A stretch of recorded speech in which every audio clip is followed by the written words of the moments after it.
basis komputer begitu ya, semua disediakan di dalam basis komputer itu sehingga teman-teman memilih mana yang sesuai begitu. Nah, untuk yang bagian kedua ini teman-teman, kita akan diberhadapkan pada situasi yang berbeda ya, situasi yang berbeda karena di bagian ini nanti teman-teman akan diarahkan pada soal-soal ya, uji tulis dalam bentuk uraian berbasis kasus. Dan soal-soal ini nanti akan membantu teman-teman untuk lanjut di bagian berikutnya, yaitu tentang soal studi kasus dan juga nanti akan terkait dengan wawancara gitu. Sehingga ini nanti akan menguji ya kemampuan teman-teman ya selama kuliah 1 tahun begitu ya, selama 2 semester. Bagaimana kemudian teman-teman mengambil semua hal yang sudah didapatkan itu dan juga dari pengalaman selama teman-teman PPL begitu ya, dengan kasus-kasus yang nanti akan diberikan. Sehingga sifatnya pasti sangat terbuka, sangat terbuka. Nah, ini catatannya nanti di situ, sangat terbuka. Karena sangat terbuka, sehingga nanti akan sesuai dengan konteks dari teman-teman semua. Karena ini terkait dengan konteks, maka teman-teman harus mampu mengkaitkan konteks itu di dalam persoalan yang nanti diberikan. Ya, seperti teman-teman belajar di PPA 1, PPA 2 ya.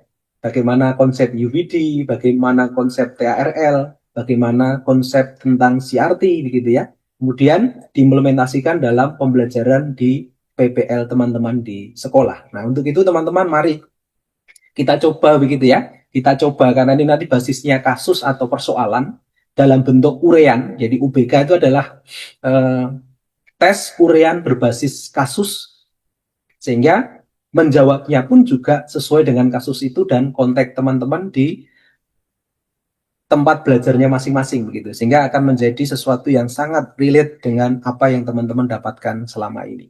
Kita coba ya teman-teman ya. Kita coba bersama-sama yuk. Oke.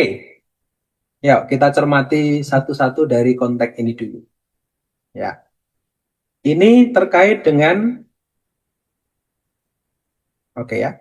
Ini terkait dengan kemandirian siswa bicara tentang pedagogi begitu ya. Jadi Anda mengajar siswa yang sangat tergantung. Nah, ini tadi kaitannya dengan diferensiasi juga sangat nampak ya. Tergantung pada petunjuk guru.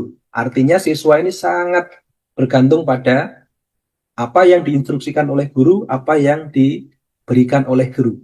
Sehingga mereka tidak terbiasa belajar mandiri. Ini kondisinya begitu ya. Nah, sekarang kita lihat apa yang ditanyakan. Ya, sesuai dengan persoalan di atas, apa yang akan Anda lakukan sehingga siswa dapat menjadi pribadi yang mandiri. Nah, ini tadi dekat sekali tadi dengan persoalan yang sedang dibahas dengan Pak Dani. Gitu. Oke, teman-teman kalau teman-teman menghadapkan situasi seperti ini, yuk silahkan bisa resen dulu begitu ya untuk menyampaikan pendapatnya. Dan ini nanti ukurannya tidak hanya sekedar benar salah begitu ya, tetapi kita mencoba melihat dari berbagai sumber begitu ya tentang apa yang sudah teman-teman dapatkan. Bahkan barusan tadi Pak Dani menjelaskan tentang sesuatu, tentang berdiferensiasi begitu. Silahkan, yuk yang mau mencoba dulu bisa raise hand gitu. Jika teman-teman menghadapi situasi seperti ini, siswanya tergantung sekali gitu ya. Dengan instruksinya kita sebagai guru, akhirnya mereka tidak terbiasa belajar secara mandiri. Silakan teman-teman. Apa yang teman-teman akan lakukan gitu ya, melihat kondisi seperti ini. Silakan bisa raise hand dulu.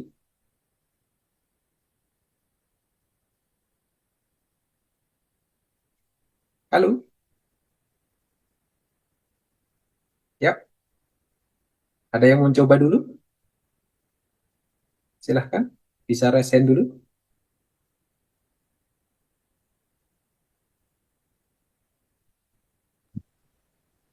Yuk, ayo, Silahkan. ayo, mencoba yuk. Oh, ini Bu Sandra sudah mau mencoba loh. Masuk Bu Sandra dulu yang akan menjawab gitu ya. Silahkan teman-teman. Ya, tadi sudah disampaikan oleh Pak Dani loh ya. Bagaimana kemudian tadi Pak Dani menyampaikan begitu ya. Bagaimana porsi gitu ya. Bagaimana porsi kita sebagai seorang guru. Ya, ini mau bicara tentang student center, kemudian teacher center, dan juga bicara tentang bagaimana kemudian guru semakin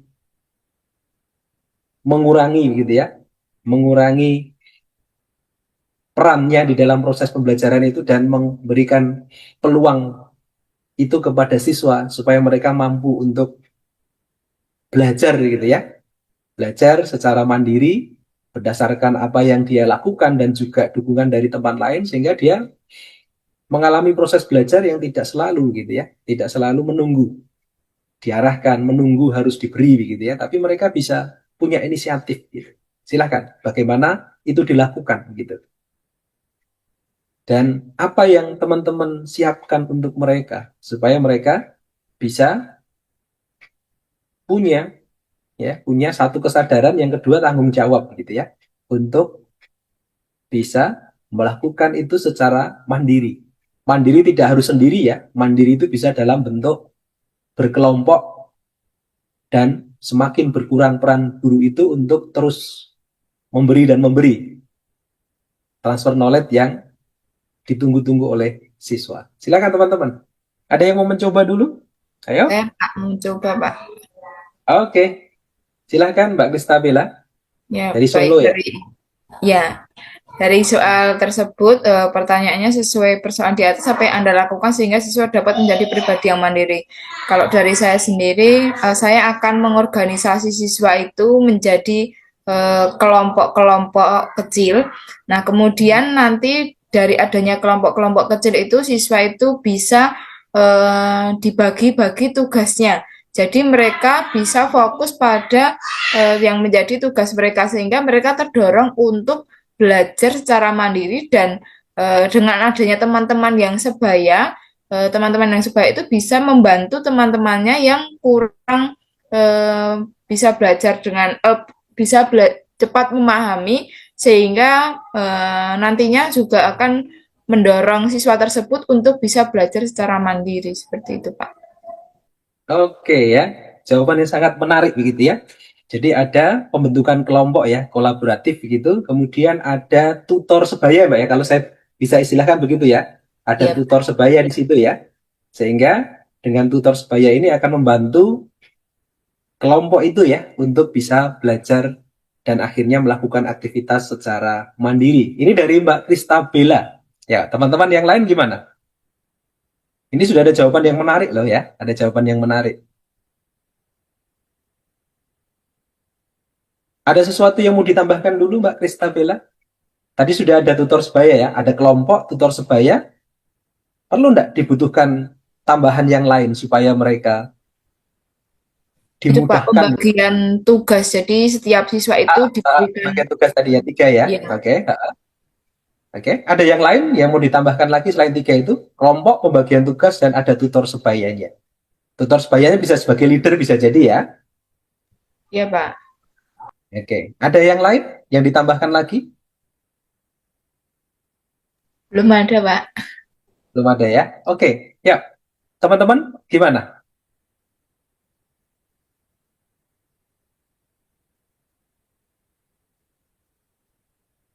Ya. Gimana?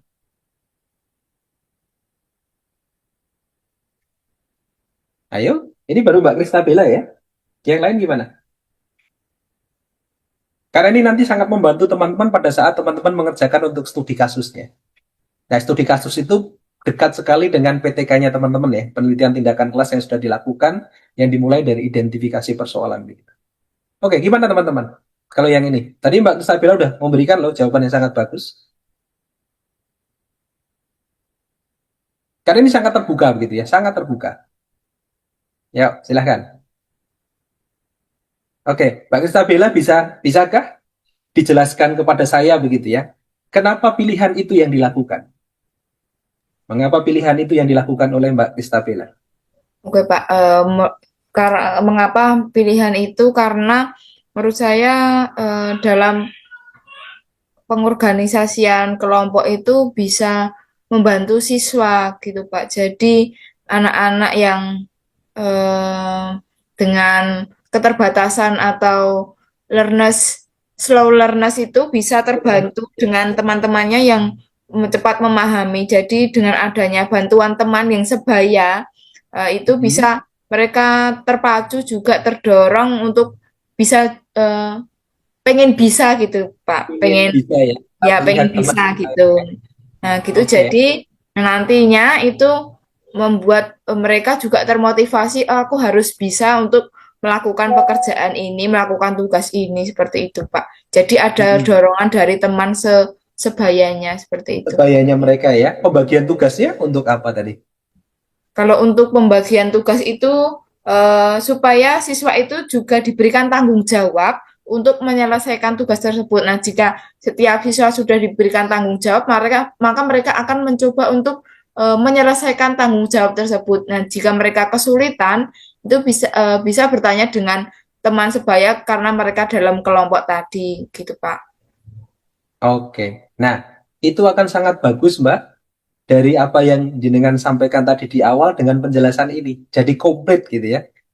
Kenapa dibentuk kelompok? Ya, kenapa harus diberi tanggung jawab? Kenapa harus ada tutor sebaya? Nah, alasan-alasan itu nanti yang dimasukkan ke sana, Mbak, sebagai penjelasan penguat. Nah, sehingga dengan diperlakukan tadi ya, pembentukan kelompok, pembagian atau pemberian ya tugas masing-masing di dalam setiap anggota kelompok itu, kemudian ditambah dengan tutor sebaya, hal ini akan apa? Akan mengurangi tadi, ya, mengurangi tanggung jawab guru yang menjadi satu-satunya tadi ya, secara perlahan-lahan gitu. Jadi tambahkan di kalimat terakhirnya tadi, Mbak. Tambahkan ke situ sehingga ketergantungan yang ada di atas ini tadi menjadi berkurang. Nah, ini kalau sudah dilakukan ke sana maka, nah ini Mbak, ketergantungan ini akan lama-lama akan berkurang gitu. Jawabannya sangat bagus, ditambah dengan keterangannya tadi, terus bagian akhir tambahkan tentang, nah, bahwa ketergantungan ini akan lama-lama mulai berkurang karena mereka sudah bisa mengatasi sendiri. Ya, sendiri dalam konteks mereka secara pribadi, sendiri dalam konteks mereka dalam satu tim mereka begitu. Nah, ini satu contoh yang sangat bagus ya teman-teman ya dari Mbak Kristabella ya. Jadi sangat terbuka. Intinya apa? Ada di dalam kata ketergantungan ini. Lah bagaimana kata ketergantungan ini kemudian diusahakan dalam satu ya strategi belajar dalam konteks belajar dalam kelompok tadi ya dengan membagi tugasnya sehingga setiap anak punya tanggung jawab. Dan di sana ada tutor yang nanti akan membantu dan juga memberikan satu peluang siswa ingin jadi seperti yang mereka juga. Jadi ini jawaban yang sangat bagus. Dan pasti ada jawaban lain yang bagus juga gitu. Silahkan, kira-kira apa gitu ya yang bisa juga memberi ke sana. Bisa jadi bicara tentang modelnya nanti. Pak, modelnya nanti akan dibuat seperti ini. Sehingga anak akan, nah, misalkan seperti itu. Oke, Mbak Kristabella ya, keren ya. Terima kasih. Ya, yang lain gimana? Ini dilihat dari sudut pandang kooperatif dan tutor sebaya.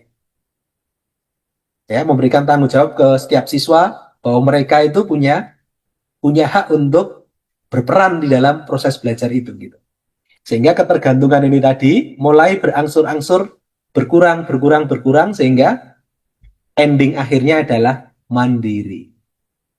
Oke. Terima kasih Mbak Krista ya. Ya yang lain gimana ini? Silahkan berkomentar. Jadi ini nanti bukan bicara tentang oh jawaban ini benar, jawaban ini oh enggak. Lebih kepada bagaimana tadi Mbak Krista sudah bisa menjelaskan. Oh ternyata tadi begini Pak alasannya. Gitu. Ya silahkan yang lain gimana? Andri? Ada Andri ide untuk menyelesaikan hal ini? Silahkan Andri, adakah? Ya, Nggak usah Pak, takut mungkin salah dari kan ya Pak Wahyudi ya. Yes. Kan mumpung Ya. masih Tidak didampingi boleh ya. takut Jadi salah. mendingan salah sekarang nih daripada nanti gitu ya. Jadi nggak usah takut bicara. Ini kan sama Pak Wahyudi orang sendiri. Yuk, yuk, yuk, yang lain yuk. Oke, ya silahkan. Gimana ini? Ya. Mungkin Jadi saya, prinsipnya Pak. adalah ya oke, ya Andri gimana Andri? Ya, eh, Anda mengajar siswa yang sangat bergantung pada petunjuk guru, mereka tidak terbiasa belajar mandiri. Pertanyaannya adalah, sesuai persoalan di atas, apa yang akan Anda lakukan sehingga siswa dapat menjadi pribadi yang mandiri?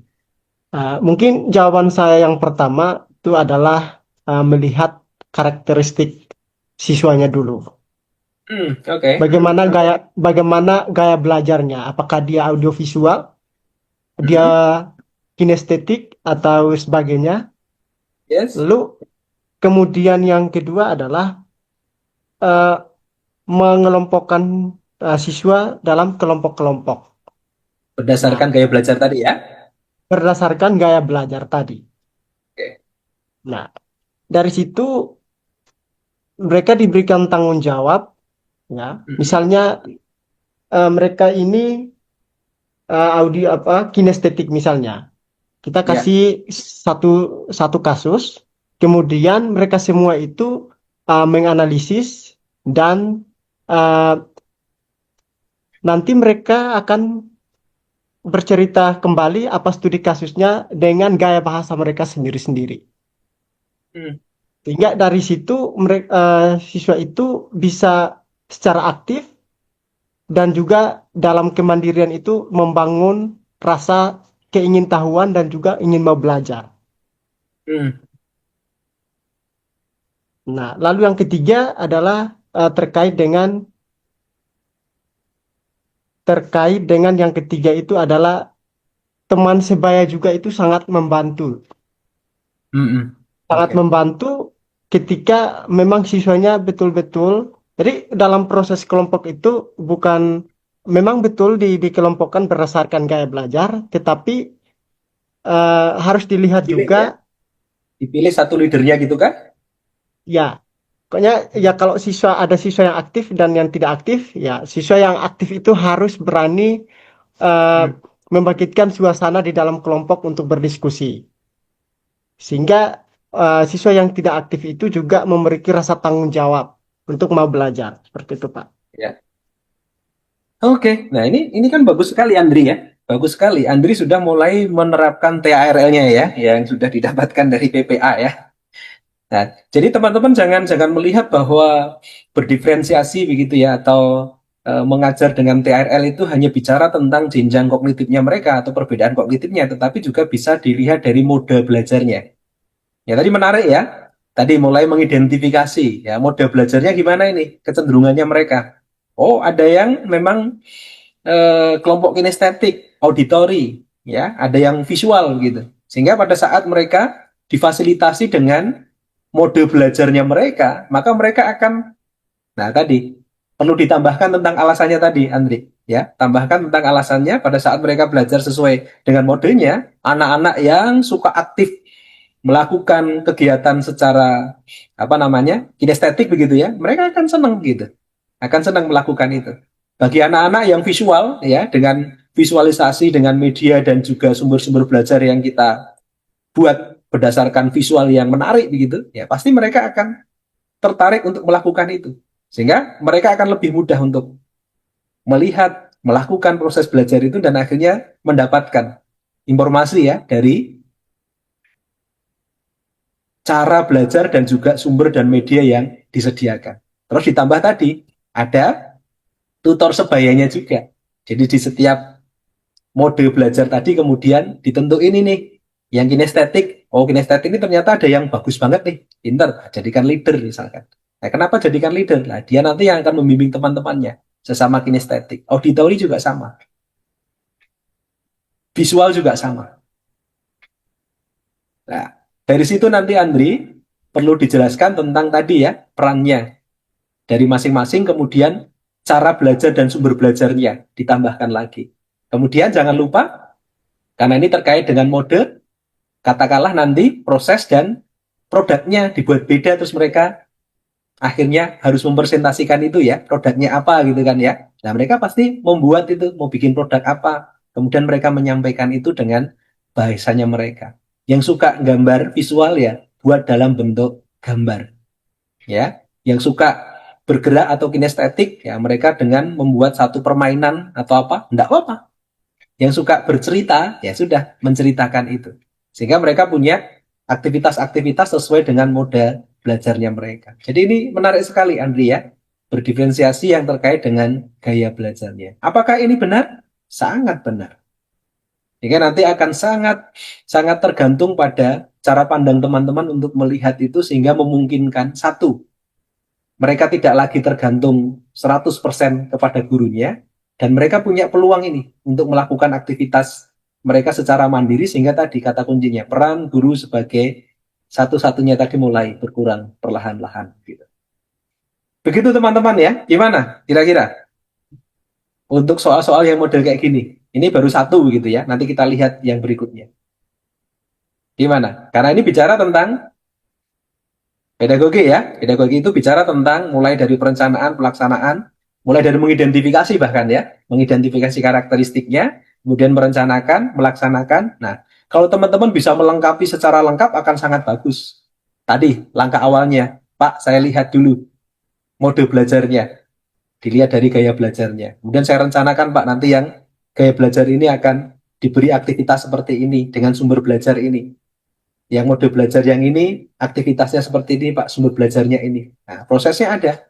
Dan nanti bagaimana melakukan asesmennya, Pak, nanti yang kinestetik asesmennya seperti ini. Nah, sehingga ada keberlanjutan ke sana. Begitu teman-teman ya. Satu, aman? Coba dikasih tombol jempolnya dulu. Jempolnya dimunculkan dulu kalau oke. Aman? Halo?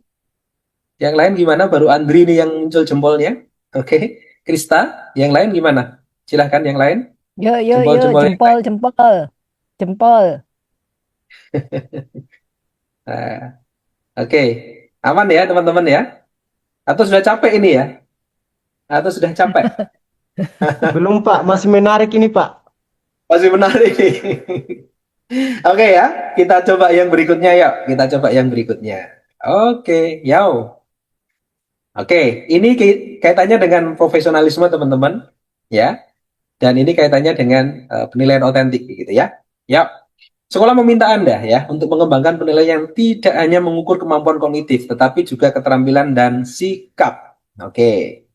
Pertanyaannya, apa yang Anda akan lakukan sesuai persoalan di atas? Jelaskan dengan singkat dan padat ya, sesuai dengan teori dan pengalaman real pada saat Anda PPL. Ya, kalau Anda mendapatkan ini, saya kepala sekolahnya nih, yuk please, Mas Andri, tolong untuk pengukurannya jangan hanya kognitif ya, tapi keterampilan dan juga sikap ya.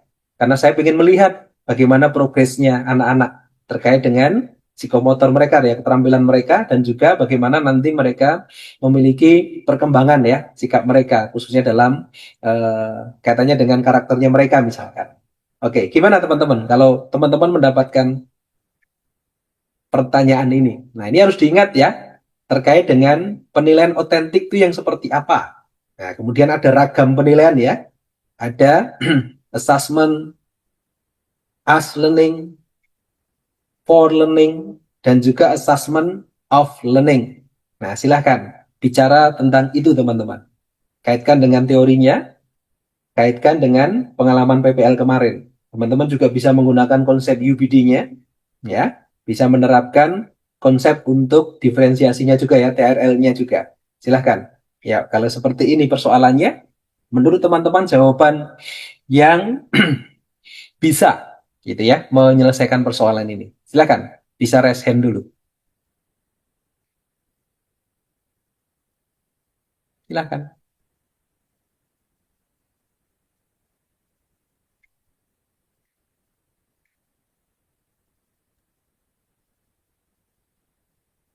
Yuk, mari, mari. Lagi Ayo, silakan. dipikirin. Lagi mikir kali, Pak.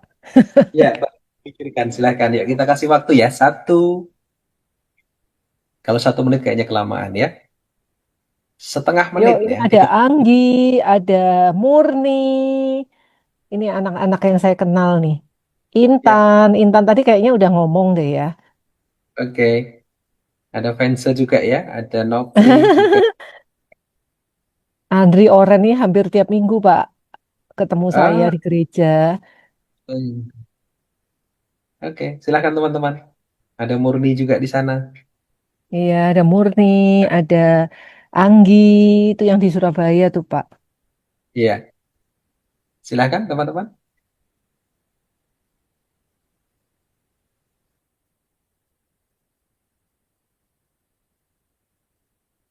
Saya izin menjawab, Pak Wahyudi. Oke, silakan. Untuk kasus yang kedua ini, saya bisa menggunakan asesmen berbasis menggunakan portofolio lembar kerja siswa, di mana tidak Hmm, hanya menilai kognitif saja, tapi juga keterampilan siswa dalam membuat proyek atau produk. Kemudian hmm, juga untuk sikapnya bisa menggunakan observasi selama di kelas, bagaimana siswa bisa bertanggung jawab, disiplin, itu juga masuk di dalam asesmen. Oke. Hanya itu saja? Atau mau ditambahkan lagi? Ini tadi kan portofolio ya? Portofolio. Oke. Iya, jadi proyek-proyek tugas-tugasnya, Hmm. asesmennya disesuaikan dengan tujuan pembelajaran yang tidak hanya menggunakan KKO kognitif, tapi juga ada Ah, psikomotorik, juga ada afektifnya dinilai, begitu, Pak. oke. Iya, oke. Dan satu lagi coba. Eh, Mbak siapa ini namanya? Saya Justina. Mbak Justina ya. Mbak Justina kalau misalkan dikaitkan dengan penilaian otentik, Mbak. Ya, tadi sudah oke. Tinggal nanti kita kaitkan dengan yang otentiknya. Oke. Penilaian otentik itu penilaian yang seperti apa?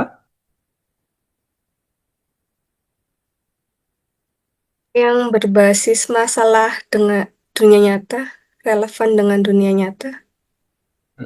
Oke. Betulkah? Ya. Ada yang membantu dulu? Nanti kita gabungin. Tadi jawabannya sudah oke gitu, terus nanti kita coba kaitkan juga dengan prinsip yang penilaian otentik. Oke, boleh kok melihat-lihat, tanya-tanya ke ChatGPT, tanya ke Google gitu ya. Penilaian otentik itu yang seperti apa? Sehingga nanti pada saat dikaitkan dengan ini menjadi sesuatu yang komprehensif gitu ya. Oke ya, tadi jawabannya sudah oke, tinggal nanti tambahkan tentang konsepnya ini. Karena kita akan menyesuaikan tentang, nah ini. Bagaimana teori dari penilaian tadi kan. Makanya saya tadi katakan assessment as learning, ya, assessment for learning sama of learning-nya begitu. Oke. Dalam pengalaman real yang kemarin, pasti teman-teman kan terapkan juga kan UBD-nya kan ya, menentukan apa namanya capaian pembelajarannya, rumuskan tujuannya harus seperti apa ini, kemudian cara menilainya gimana, baru menentukan proses belajarnya. Ya, gimana teman-teman? Ya, bisa dong dibantu. Yang lain ini tadi sudah oke gitu ya. Tinggal kita tambahkan konsep tentang assessment otentiknya atau penilaian otentiknya. Silahkan. Vence, ayo Vence. Biasanya Vence aktif nih. Ayo Mbak Venja, silahkan.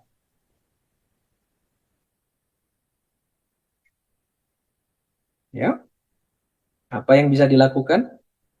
Tadi sudah ada jawaban ya. Tadi sudah mulai ada portofolio. Nah, cuma munculnya portofolio ini harus didasari dulu dengan teorinya. Kenapa menggunakan portofolio? Kapan portofolio itu diberikan begitu ya? Ayo, oke. Teman-teman yang lain gimana? Masih malu ya sepertinya ini.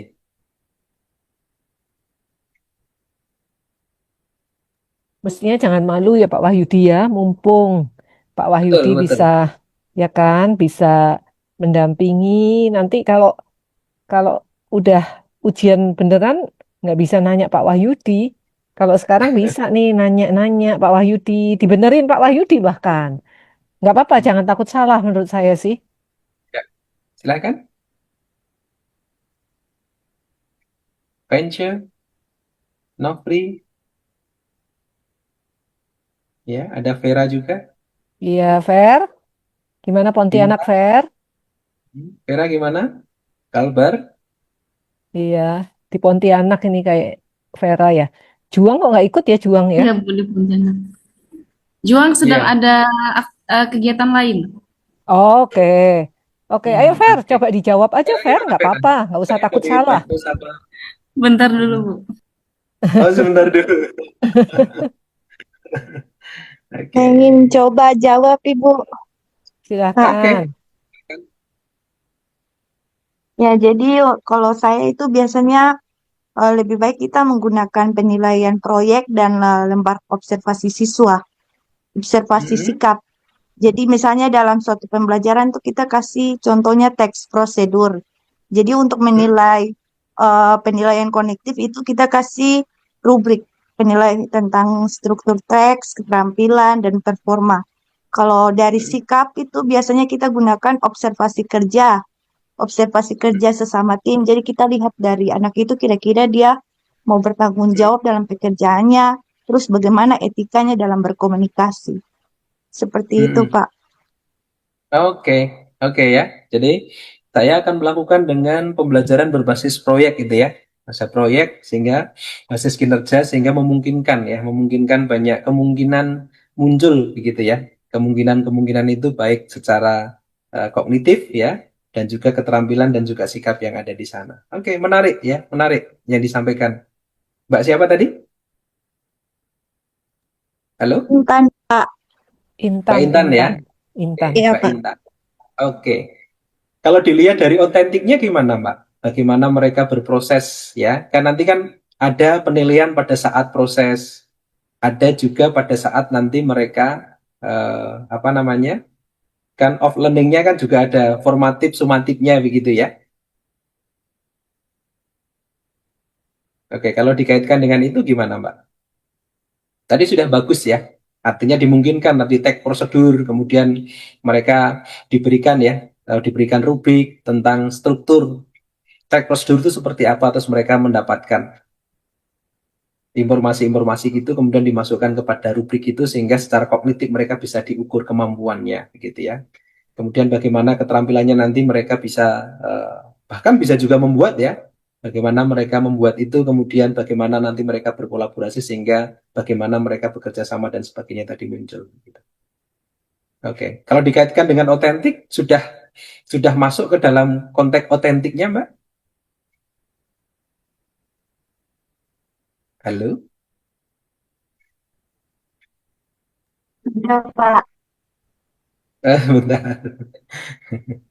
Oke, tadi tinggal sedikit saja, ya, sedikit lagi ditambahkan begitu ya. Dengan prinsip terus nanti dalam konteks real pada saat PPL kemarin, betul enggak Mbak dilakukan seperti itu? Bagaimana kemudian ketiganya ini muncul semua gitu ya. Tidak hanya kita fokus pada kaitannya dengan kognitif, tapi juga memberi peluang tadi. Bagaimana kita melihat keterampilan mereka begitu ya dalam mengidentifikasi ya keterampilan mereka untuk menentukan katakanlah ya tadi kan ada tag prosedur akhirnya mereka menemukan prosedurnya seperti apa ya kemudian bagaimana mereka bekerja secara tim saling menghargai kemudian kerjasamanya ya kemudian bagaimana mereka jujur untuk melakukan itu di dalam timnya gitu. Oke, dari pengalaman PPL kemarin gimana? Dan kemudian dikaitkan dengan yang tadi yang pertama terkait dengan otentiknya tadi.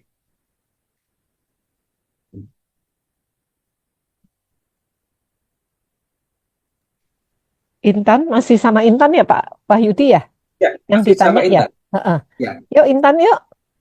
gimana Intan?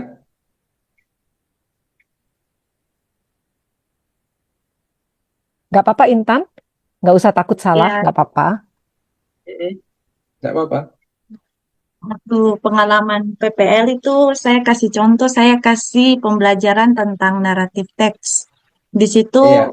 anak-anak murid itu mereka disuruh untuk menganalisis tentang struktur dari naratif teks, terus language features-nya, terus apa dilihat juga dari, aduh bingung saya mau jelasinnya. Nah ini nanti harus belajar untuk mendeskripsikan itu Intan. Karena idenya kan udah ada kan ya. Idenya sudah ada, tinggal nanti dituangkan dalam bentuk kalimat yang nanti memudahkan penilai itu untuk melihat idenya Intan itu apa gitu. Jadi misalkan tadi ya, yang saya lakukan Ya, adalah mendesain ya, mendesain pembelajaran berbasis proyek.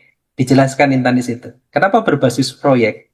Karena dengan berbasis proyek maka akan memberikan peluang siswa seperti ini. Sebagai contoh misalkan gitu. Saya sedang mengajarkan tentang ini gitu. Nah gitu Intan.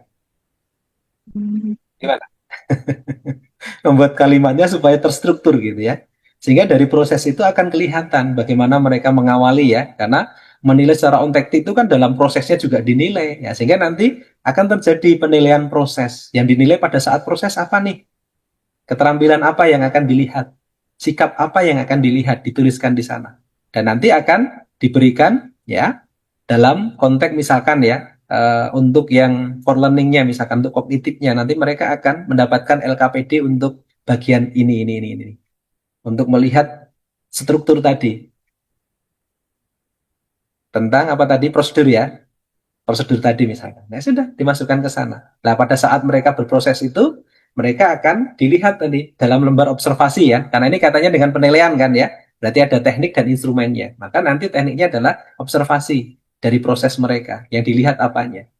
Ya, keterampilan ini. Terus sikapnya apa yang mau dilihat. Nah, gimana Intan? Ada gambaran untuk itu? Halo, Intan?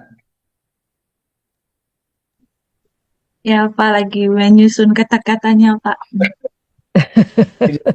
Dan nanti diakhiri tentang tadi. Berarti untuk off learning-nya akan diberikan tes, katakanlah ya misalkan ya, sumatifnya nanti bentuknya akan seperti apa gitu. Gitu. Oke, coba kita mau lihat ini kalimatnya Intan ya. Intan nanti boleh, ini diketik atau ditulis, kalau diketik nanti bisa dituliskan di chat ya. Jadinya seperti apa tuh nanti kita lihat sama-sama. Tadi udah menarik kok ya, idenya sudah oke gitu. Idenya sudah oke, tinggal dirangkai dalam struktur ya, struktur kalimat yang enak untuk diikuti gitu.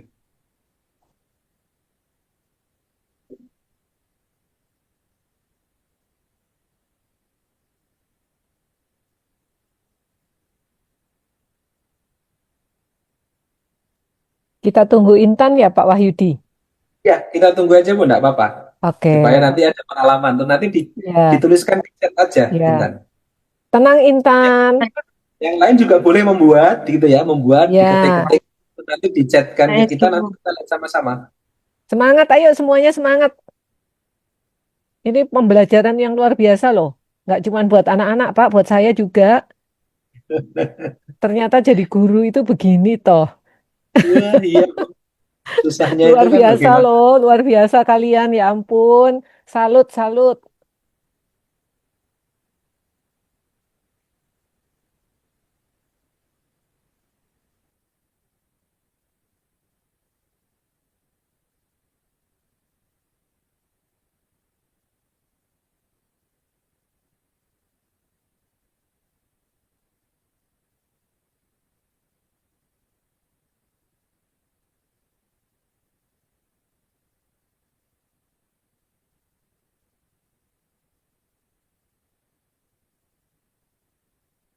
Yang lain boleh untuk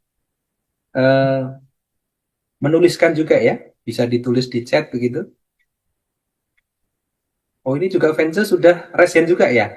Sambil menunggu Intan, Vence juga boleh juga. Vence, Silakan Vence. Vence boleh. Silakan Vence kalau ada ide, ya ada ide Pak, saya punya seperti ini gitu. Oke Vence silakan.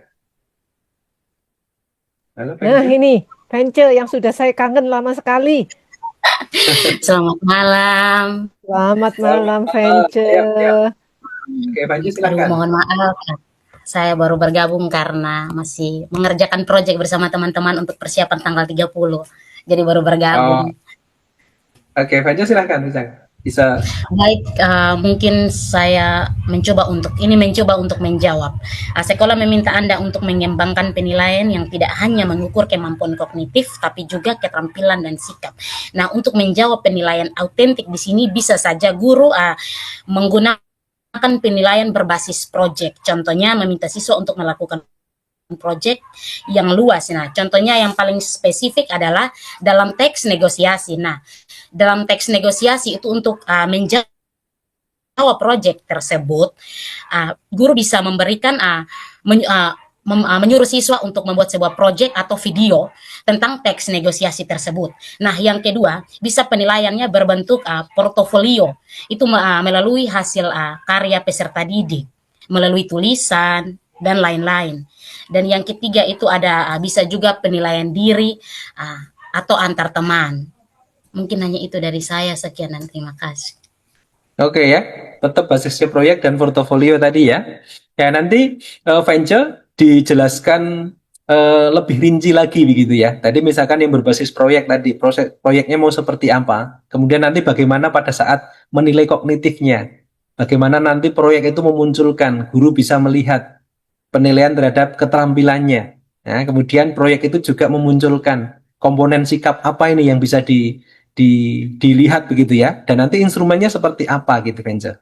Tinggal ditambahkan itu aja. Sehingga nanti pada saat anak-anak ini berproses begitu ya, mulai dari pembelajaran sampai dengan proses mereka kerja tim mengerjakan proyek itu, sampai juga mereka merefleksi dan mengukur hasil akhirnya ini. Nah ini dijelaskan satu-satu begitu venture. Kalau berbasis proyek nanti akan seperti ini, kognitifnya gimana, kemudian untuk keterampilannya akan muncul pas kapan, menilainya gimana, instrumennya apa begitu ya. Kemudian yang sikap juga sama. Sikap ini akan muncul pas kapan, teknik menilainya gimana, instrumennya apa gitu. Nah itu kalau ditambahkan akan semakin lengkap gitu venture. Termasuk yang portofolio tadi. Nah ini yang portofolio yang mau dilihat itu komponen apa saja. Nah untuk mendapatkan portofolio yang baik nanti harus melakukan apa saja nih gitu. Nah itu nanti dijelasin ke situ ya venture ya. Sehingga nanti tidak hanya singkat seperti yang venture sampaikan tadi begitu. Tambahkan penjelasannya seperti yang tadi saya sampaikan ke Kristabella tadi ya. Tambahkan di komponen penjelasannya begitu. Begitu, Venture? Halo, Venture? Masih di tempat? Baik, Bapak. Oke. Satu lagi tapi siapa? Yang masih kita Intan, tunggu tadi? kita Intan? tunggu Intan, Pak, gimana, Intan Tahapari. Sudah menuliskan kah? Atau masih berproses, Intan? Halo, Intan? Masih Intan berproses, Pak. masih berproses. berproses. Jangan ketiduran ya Oke. Intan ya. Semangat Intan, semangat. Oke, ya, Intan gimana? Yang sudah ada dulu Intan, coba kita mau lihat ini. Intan hasilnya seperti apa?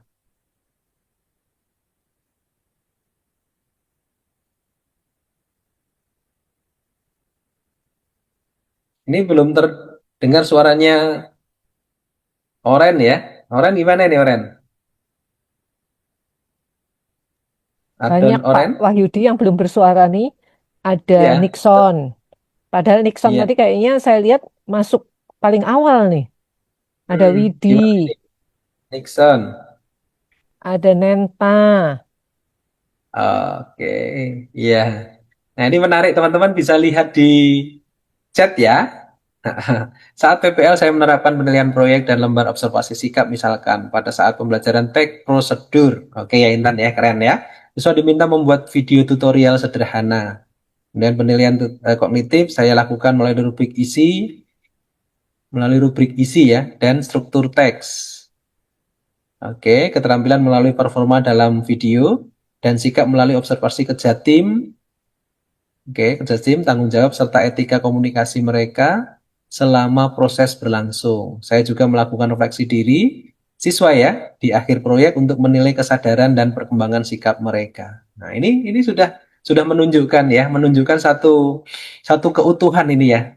Intan ya, keren ya. Sudah keren ini. Ya, sehingga nanti ini akan memberikan gambaran begitu ya bahwa penilaian yang dilakukan tidak hanya fokus ke penilaian kognitifnya. Ya, kemudian nanti lakukan melalui rubrik isi. Nah, nanti istilah-istilahnya tinggal disesuaikan aja Intan. Tinggal disesuaikan aja apakah rubrik isi dan struktur teks. Nah, ini nanti tinggal disesuaikan aja. Istilah yang digunakan yang tepat apa? Penilaian kognitif misalkan ya untuk melihat struktur tadi ya, struktur terkait dengan teks prosedur ya. Nah, digunakan nanti rubrik penilaian teks prosedur yang terdiri atas 1, 2, 3 gitu kan. Gitu ya. Ya, struktur teksnya nanti tinggal dijelasin aja, isinya apa saja. Kemudian nanti jangan ini kan kalimatnya jadi beranak cucu kan ya, panjang sekali gitu. Nanti satu-satu aja, penilaian kognitifnya gimana, penilaian keterampilannya gimana begitu. Oke ya Tan ya? Ini sudah oke, tinggal dipecah-pecah aja, jangan beranak cucu nih, kalimatnya panjang banget itu. Sehingga nanti SPO-nya jadi agak terganggu. Jadi yang pertama penilaian kognitif dilakukan dengan memberikan ini ya, memberikan teks prosedur, kemudian diberikan instrumen ya terkait penilaian itu dalam bentuk rubrik, struktur teks yang terdiri atas 1, 2, 3. Kemudian keterampilan ya dilakukan dengan cara ya performa ya dalam pembuatan video mereka. Nah, bagaimana nanti mereka membuat videonya, kemudian bagaimana videonya baik atau tidaknya, lah nanti ada di situ. Bagaimana nanti mereka menyusun dan mengembangkan video itu. Kemudian sikapnya oke ya. Nah, penilaian sikap nanti dilakukan melalui teknik observasi yang terdiri dari 1, kerja tim, kemudian tanggung jawab, etika komunikasi. Nah, selesai. Refleksinya selesai gitu. Gitu ya Tan ya. Tinggal nanti dipecah berdasarkan 3 aspek penilaiannya, kognitif, keterampilan, dan sikapnya. Oke teman-teman, menurut saya ini sudah contoh yang sangat baik ya. Silahkan nanti bisa memberikan contoh-contoh yang berbeda sesuai dengan pengalamannya teman-teman. Ini pasti kalau dibicarakan tentang teori ya, tentang teori penilaian otentik itu, bagaimana penilaian otentik itu dilakukan oleh teman-teman begitu ya, bagaimana penilaian itu benar-benar ya, menilai apa yang seharusnya dinilai dari 3 komponen itu. Sehingga dari sisi tekniknya oke, sesuai, tekniknya sesuai, ya, instrumennya sesuai, sehingga data yang didapatkan juga sesuai. Jadi benar-benar menilai apa yang seharusnya, mulai dari prosesnya sampai dengan hasil akhirnya nanti begitu. Begitu ya teman-teman ya. Ini yang kedua. Ya. Sekarang kita lihat yang ketiga ya. Kita lihat yang ketiga. Oke, di kelas Anda ya terdapat sekelompok siswa yang selalu berbicara sendiri dan tidak memperhatikan saat Anda menjelaskan materi. Hal ini mengganggu konsentrasi siswa lain dan membuat suasana kelas menjadi tidak kondusif. Oke ya, jadi ini ada oknum ya, atau bahkan sekelompok siswa. Ramai terus begitu ya, akhirnya mengganggu proses pembelajaran sehingga suasananya tidak lagi kondusif. Pertanyaannya, ya sebagai calon guru nih, langkah strategis apa yang Anda lakukan untuk mengatasi perilaku tersebut tanpa membuat siswanya merasa dipermalukan. Nah, kemudian jelaskan alasannya.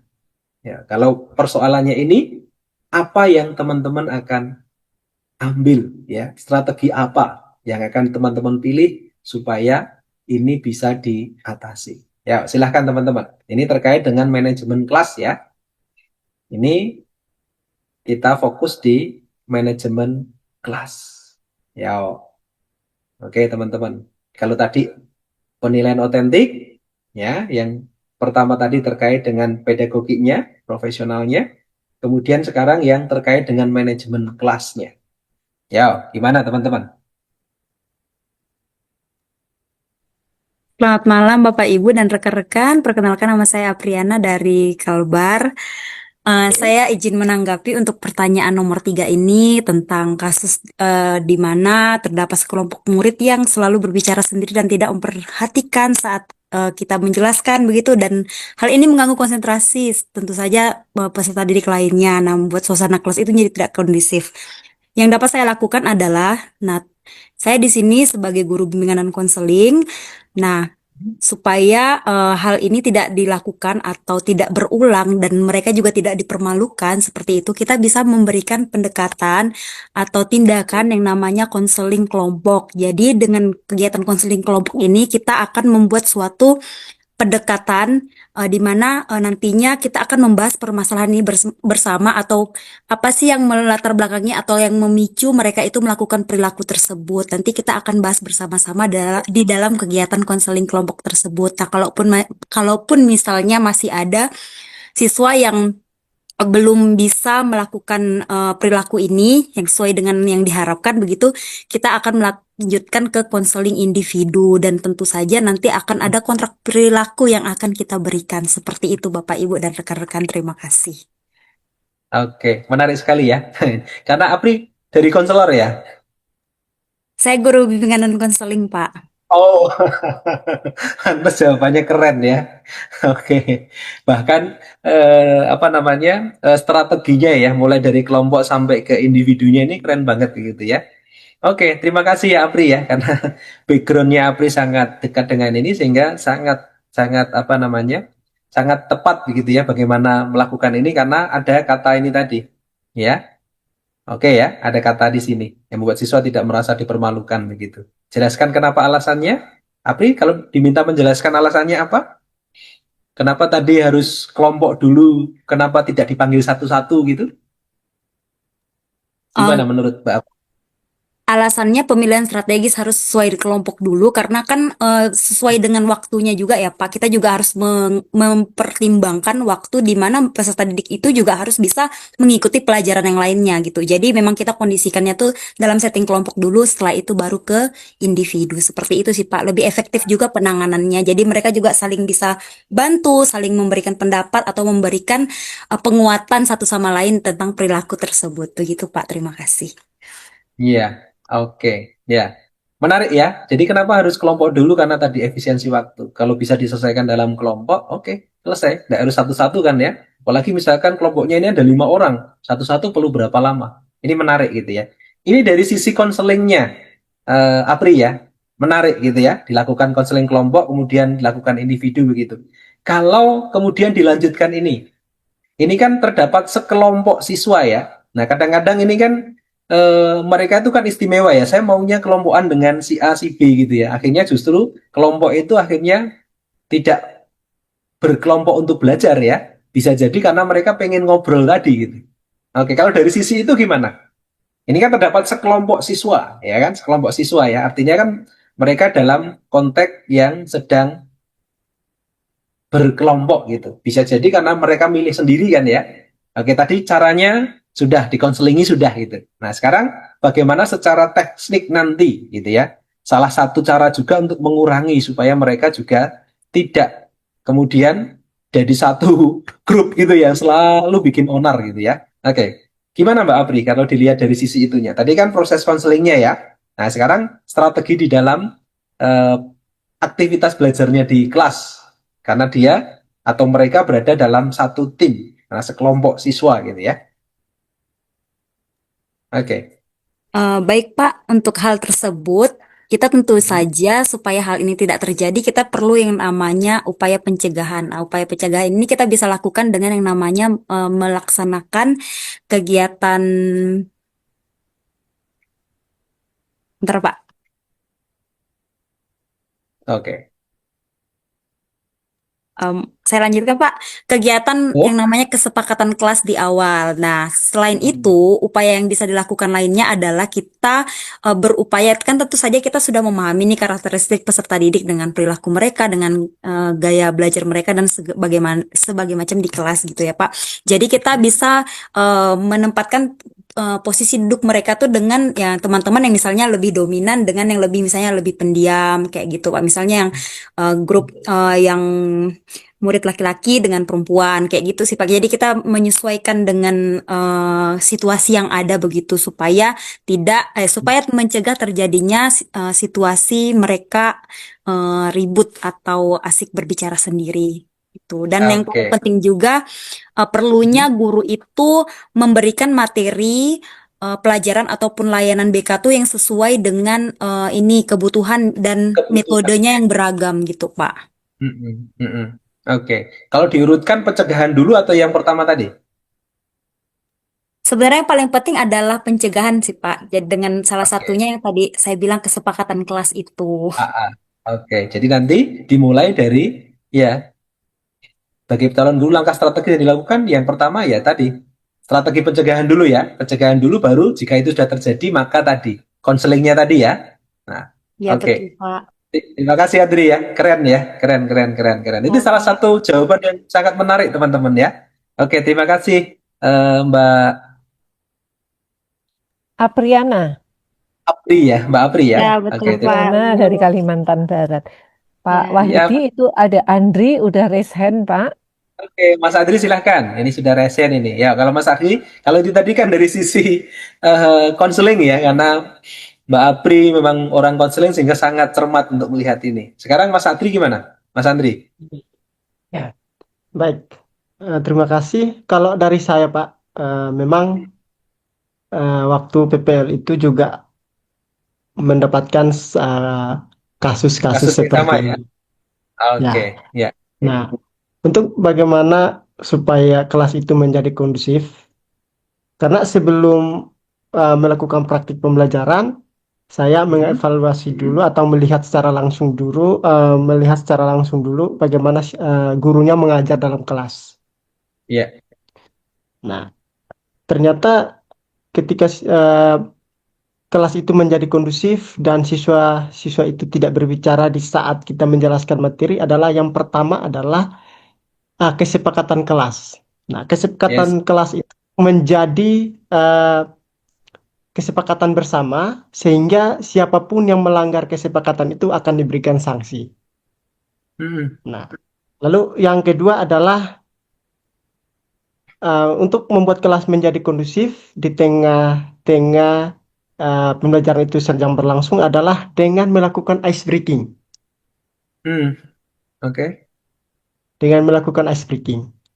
Lalu yang ketiga adalah ketika dalam proses pengelompokan, siswa itu yang selalu ribut dan tidak yang selalu ribut mengganggu konsentrasi teman yang lain itu adalah ketika dalam proses ketika pengelompokan, mereka itu harus dikelompokkan dengan siswa yang bukan menjadi maksudnya siswa yang tidak biasa ribut. Jadi mereka itu supaya apa? Supaya mereka bisa Kan gitu ya? diam, kondusif, dan lebih fokus untuk belajar seperti itu, Pak. Jadi yang pertama adalah Oke. kesepakatan, yang kedua adalah bisa melakukan ice breaking, Mm-mm. lalu yang ketiga adalah pengelompokan dengan teman-teman yang berbeda. Teman-teman yang berbeda ya. Oke, ada 3 hal ya, berarti ya. Ada 3 hal. Terus nanti manajemen kelasnya gimana, Adri? Apakah perlu disetting dengan settingan tertentu begitu ya? Kan biasanya kalau ngajar itu kan kecenderungannya kan gini ya. Kan biasanya kan menghadap semua ke gurunya gini kan ya. Bener nggak? Situasinya kan kayak gini ya. Bener nggak teman-teman? Nah, perlu Benar-benar, nggak Pak. disetting kelasnya gitu? Nah, ini juga perlu Kan disetting, dulu Pak. dari Bisa sini kan duduk, ya? ya, bisa Oke. bisa duduk letter L dan bisa juga menghadap tergantung kondisinya, Pak. Hmm. Jadi Berarti kalau manajemen saya kelasnya perlu ditata. kelasnya perlu ditata, Pak. Dan Ya. kalau saya mengajar itu terdata kelasnya kondusif adalah duduknya letter L, Pak. Jadi semua itu Nah, fokus ke saya, Pak. oke. Nah, karena di belakang ini pasti pantauannya kurang kan ya? Nah, Pak, ini kan benar, jadi Pak. masalah kan biasanya di belakang kan? Iya, Benar benar, nggak? Pak. Ya, sehingga Benar, nanti, Pak. oke, selain yang disampaikan teman-teman tadi, perlu ditata juga tentang manajemen kelasnya di sini tadi. Perlu ditata. Ternyata situasi kelas, ya posisi tempat duduk itu sangat sangat menentukan nanti. Ini kalau dibuat letter U atau letter L begitu ya, ini kan sangat sangat memungkinkan kita dengan mudah ya, dengan mudah untuk kan. Nah, nanti gurunya ada di sini misalkan. Ya dia bisa melihat semuanya gitu.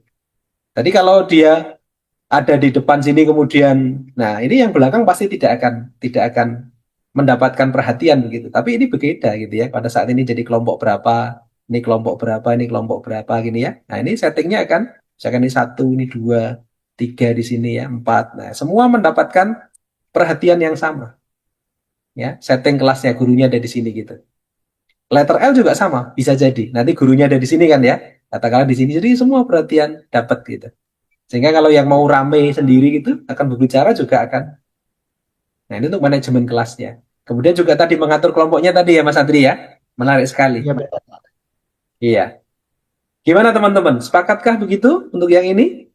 Terkait dengan manajemen kelas perlu ditata susunan kelasnya.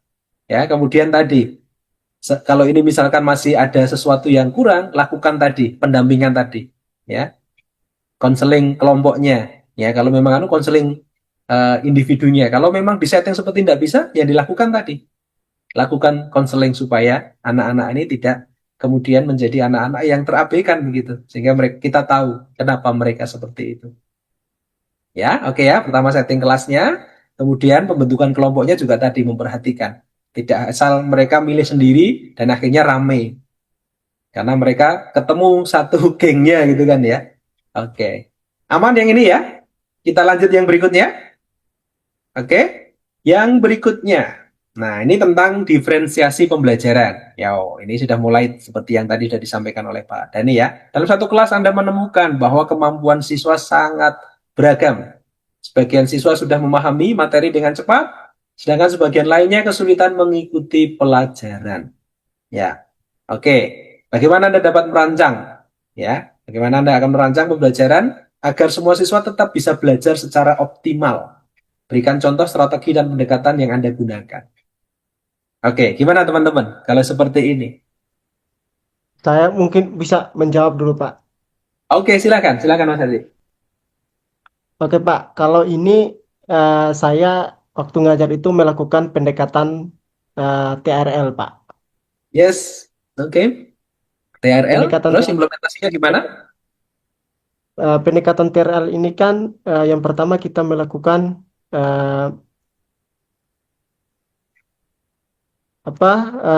tes awal Ya, tes diagnosa ya. untuk diagnosa awal untuk melihat berapa siswa yang akan dikelompokkan menjadi kelompok yang middle, high, dan low. Oke. Nah, untuk bagaimana supaya pembelajaran itu semua siswa itu menjadi inklusif adalah dengan cara saya membuat kuis, Pak. Kuis word wall seperti itu. Boleh. Buat wall, quizzes juga boleh ya. Buat wall paling enak ya. Oke. Kemudian saya minta siswa itu satu persatu maju dan menjawab setiap pertanyaan yang ada. Lalu kemudian setelah itu saya membagi lagi karena siswa itu sudah duduk berdasarkan kelompok, berdasarkan tab diagnostik awal. Nah, kemudian Tadi saya yang membagikan untuk diagnosis, Mas. Untuk yang kuisnya tadi. Yang kuis yang diberikan tadi untuk apa? kuis yang diberikan itu, Pak, untuk ini, Pak, masih dalam proses diagnostik awal, Pak, untuk melihat sejauh mana sih mereka. Untuk melihat sejauh mana ya kemampuan awal mereka ya. Oke. Ya, benar, Pak. Lalu kemudian karena mereka itu sudah dipetakan menjadi 3 kelompok berdasarkan pengetahuan mereka, berdasarkan pengetahuan mereka. Lalu kemudian kita memberikan materi, misalnya kelas yang low itu kita kasih soal pilihan ganda misalnya. Lalu mereka memecahkan soal pilihan ganda. Lalu yang middle itu kita memberikan soal esai atau isian. Lalu yang bagian high itu kita memberikan soal seperti studi kasus dan mereka memecahkan studi kasus itu. Tapi dengan materi yang sama. Oke. Mungkin demikian, Pak. Oke, kalau semuanya misalkan menggunakan pilihan ganda bisa nggak, Mas? Kalau 3 level itu kemudian dikasih semua pilihan ganda. Yang high, low, dan middle, Pak, maksudnya. Dikasih sama. pilihan ganda. Ya, semua tipenya pilihan ganda semua nih. Jadi sama-sama pilihan ganda. Boleh enggak?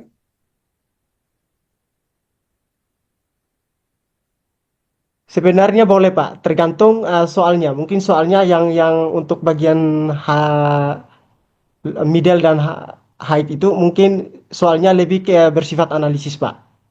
Yes. Iya. Jadi sangat dimungkinkan ya, Mas ya. Oke, sangat dimungkinkan. Jadi boleh sama-sama pilihan ganda gitu ya. Tetapi tingkat kesulitannya nanti yang menyesuaikan. Ya, misalkan katakanlah untuk yang low gitu kan ya. Ini mereka mulai dari yang sederhana dulu kan ya. Mulai dari C1, C2 ya, naik sedikit, C3-nya ada sedikit gitu ya. Kemudian yang middle-nya ada C1-nya ada, C2-nya ada, tapi mulai diperbanyak C2, C3, C4-nya mulai diberikan. Begitu juga nanti yang high begitu ya. Ada tetap C1, C2-nya tapi diperbanyak itu C3, 4, 5-nya ke atas gitu. Yang membedakan adalah bagaimana nanti tingkatannya, tapi pokok hal yang dibahas tetap sama begitu ya. Oke. Benar, Pak. Jadi TRL ya. Jadi pendekatannya TRL, Pak. dengan TRL, kemudian dikelompokkan berdasarkan kemampuannya, kemudian mereka diberi prosesnya juga dibedakan enggak, Mas? Kalau ini tadi kan terkait dengan asesmennya ya, prosesnya dibedakan enggak? Eh, prosesnya, Pak. Prosesnya Ada diferensiasi proses, konten diferensiasi pada saat mereka belajar.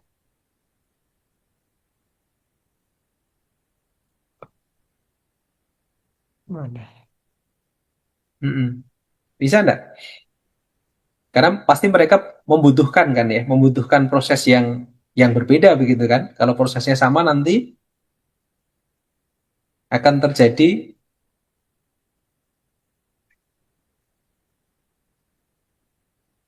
sesuatu yang sama di setiap levelnya ini. Pasti juga akan berpengaruh juga nanti karena prosesnya sama, kontennya sama sehingga bagi yang high tadi juga akan mengalami waktu yang cepat juga nih gitu. Karena setiap proses di dalam pembelajaran itu juga sangat menentukan berapa cepat siswa ini akan mengerti dan mendapatkan sesuatu dari setiap proses yang mereka alami gitu. Gimana Mas? Tetap akan ada diferensiasi konten dan prosesnya? Tadi kan sudah ya, yang terakhir kan terkait dengan diferensiasi untuk menilainya mereka. Oh, caranya begini. Jadi, kalau mereka dinilai dengan ukuran yang berbeda, ya prosesnya nanti juga perlu dipikirkan juga ya pada saat nanti mereka mengerjakan sesuatu pun juga perlu dipertimbangkan gitu. Gimana Mas Andri? Siap. Ya, harus tetap ada proses dan juga kontennya, Pak. Betul. Dan nanti proses pendampingannya ya Mas ya. Mana-mana Ya, yang perlu Pak. didampingi. Ya, yang low sama middle ini butuh. Apalagi yang low ya. Kemudian yang high, udah. Mereka sudah punya nih. Tinggal diberikan sumber belajar yang oke, mereka bisa belajar secara mandiri untuk menyelesaikan persoalan yang mereka hadapi. Sehingga prioritas utamanya mendampingi bagi anak-anak yang low dan middle tadi begitu. Betul, Pak. Oke. Mbak Venja, silahkan. Gimana kalau Mbak Venja mau mendapatkan persoalan ini begitu? Silahkan. Baik, terima kasih. Saya menjawab karena ini juga kebetulan saya juga mendapati siswa yang beragam, mulai dari ada sedang, ada kurang, ada mahir, kurang mahir, dan sangat mahir. Nah, salah satu strategi yang saya gunakan adalah menggunakan pendekatan TARL. Nah, di sini saya mengelompokkan peserta didik berdasarkan dengan tingkat kemampuan. Nah, hal utama yang saya lakukan adalah sebelum memulai pembelajaran, saya mendiagnostik peserta didik. Nah, setelah saya mendiagnostik peserta didik, saya memetakan peserta didik berdasarkan tingkat kemampuan, mulai dari rendah, sedang, dan mahir. Setelah itu, untuk mengoptimalkan pembelajaran, saya menggunakan satu tujuan pembelajaran untuk menjawab satu tujuan pembelajaran itu, saya membuat soal yang berbeda-beda. Soal yang berbeda-beda dari rendah, sedang, dan tinggi.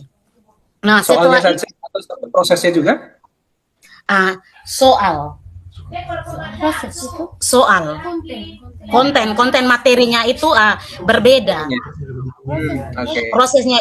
Prosesnya itu juga melalui pembimbingan. Kalau yang rendah itu bimbingannya khusus, sedang juga demikian, dan mahir pun demikian. Jadi guru lebih berpatokannya ke paling rendah. Kebutuhannya ya, sesuai kebutuhan dari masing-masing level tadi ya. Oke. Iya, Pak. Kemudian untuk menjawab tujuan pembelajaran, saya menggunakan satu tujuan pembelajaran untuk menjawab menjawab pembelajaran saat itu. Contohnya, saya menggunakan satu tujuan pembelajaran itu peserta didik mampu menganalisis struktur dan kaidah kebahasaan teks negosiasi. Nah, saya membuat saya membuat soal itu contohnya yang paling rendah, peserta didik yang paling rendah itu saya membuat soal, membuat salah satu contoh soal, siswa menjawab apa saja struktur yang ada dalam teks negosiasi. Nah, kemudian yang paling sedang saya membuat soal, saya menyertakan sebuah ini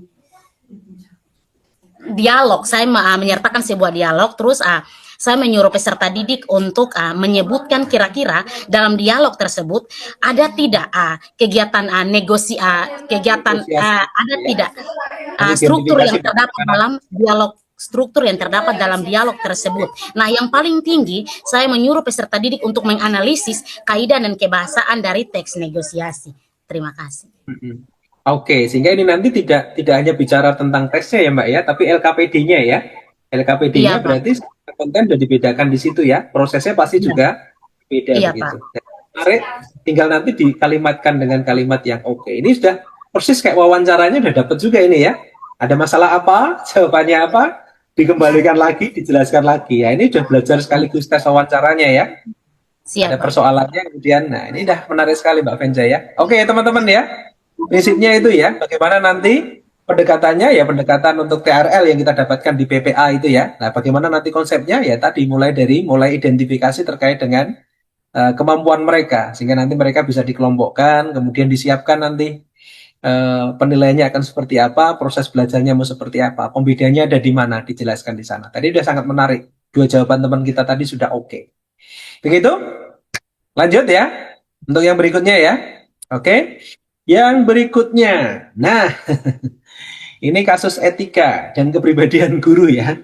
Nah, ini bisa jadi menjadi sesuatu yang terjadi di dalam lingkungan kita nanti begitu. Seorang guru diketahui menerima hadiah mahal dari orang tua siswa menjelang pembagian rapot. Beberapa guru lain mempertanyakan etika dari tindakan tersebut.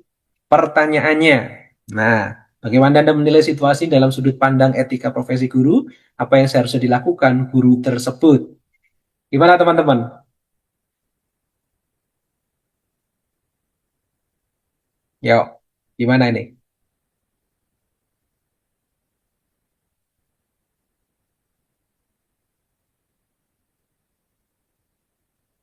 Menilai situasi ini dalam sudut pandang etika profesi guru. Oke, gimana?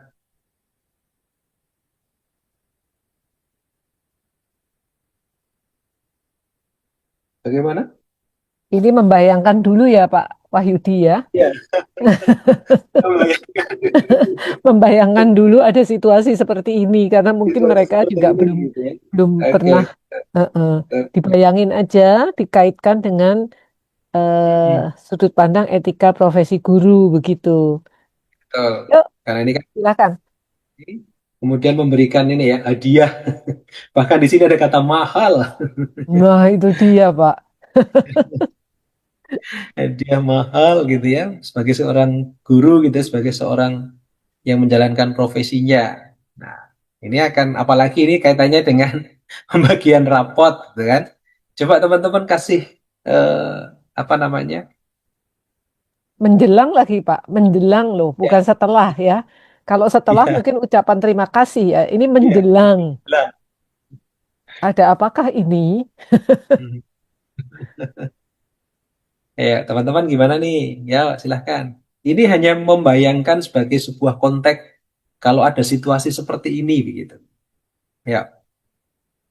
Ya, menerima hadiah ya. Menerima hadiah mahal menjelang pembagian rapot dan ini dikaitkan dengan profesinya. Guru. Gimana teman-teman? Oh, belum pernah menghadapi peristiwa ini, Pak. Jadi belum bisa menjawab. Oke, silahkan teman-teman. Tapi Selamat kalau malam soal Pak ini Ibu juga, dan rekan-rekan. Oke. Ya. Mengenai hal ini ya, ini sebenarnya Ya. pernah terjadi waktu saya sebelum ikut PPG begitu. Ada orang tua yang melakukan tindakan ini. Nah, jadi sebenarnya begini. Menurut saya, orang tua akan memberikan kita hadiah atau bingkisan dan sebagainya Itu apabila mereka tidak mengetahui hal ini sebelumnya. Nah, kalau memang dari awal mereka sudah diinformasikan bahwa misalnya kami tidak menerima atau sekolah itu kebijakannya tidak menerima bingkisan apapun untuk dari orang tua kepada guru, dan kalaupun memang mereka itu ingin memberikan misalnya sesuatu gitu kepada guru sebagai ucapan terima kasih, itu bentuknya adalah untuk semua guru. Jadi begitu sih Bapak Ibu. Jadi poin pentingnya adalah perlunya sosialisasi bersama orang tua di awal kegiatan bukan di tahun ajaran baru begitu, Ya, biar tahun ajaran diketahui baru ya, di dari parenting iya. misalkan ya. Iya, Parenting betul di sekali Bapak Ibu. Ya, terima kasih Mbak Apri ya, keren ya. Jadi bagaimana Anda menilai situasi ini? Ini harusnya tidak terjadi jika gitu ya. Jika sudah ada kesepakatan bersama, ada informasi Iya, yang jelas dari sekolah begitu ya tentang hal ini Betul gitu ya. sekali. Betul sekali. Oke ya. Jadi apa yang seharusnya dilakukan ya? Kalau sudah terjadi, apa yang dilakukan gurunya berarti? Tadi kan baru harusnya tidak terjadi ya. Kalau ini terjadi, apa yang dilakukan oleh guru? Kalau misalkan kita ini yang diberi gitu, apa yang kita lakukan? Kalau yang pernah kami lakukan lebih kepada ke pengembalian barang, ataupun kalau misalnya bentuknya itu seperti souvenir, kita akan pajang di kelas sih Pak, di sekolah begitu sih Pak, Ibu. Oke ya, yang selalu dilakukan satu tadi ya, mengingatkan kembali. Karena memang sudah ada aturan bersama Bu di dalam aturan sekolah seperti ini. Sehingga tadi bisa dikembalikan. Kalau itu berupa oke. Bisa jadi menjadi kesepakatan bersama di dalam sekolah itu ya untuk tadi bisa dipajang dan sebagainya. Oke. Gimana Bu Sandra? Karena pengelola sekolah juga. Monggo. Eh, Kalau mahal ya, itu menurut saya pasti ada tendensi tertentu sih Pak Ya, Wahyudi. Jadi pasti sebaiknya karena sih, ini bilang ya ya. sebaiknya ditolak karena pasti orang tua itu berharap sesuatu ya. Kalau itu dilakukan menjelang pembagian raport dan Ya. kemudian hanya untuk guru tertentu ya.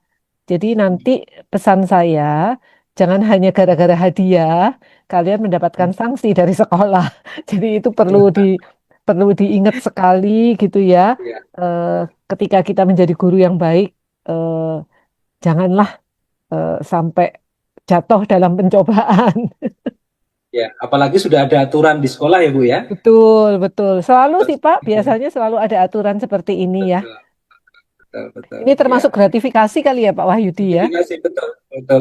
Ya, ini nanti tidak mempengaruhi ya, mempengaruhi apa namanya tugas guru ya untuk memberikan Iya, penilaian secara ya tadi adil kepada semua siswa sesuai dengan yang seharusnya ya. Karena ini juga akan menjadi kendala bagi guru sendiri kan. Selain tadi sudah betul. melanggar, yang kedua pasti implikasi terhadap penilaian yang diberikan.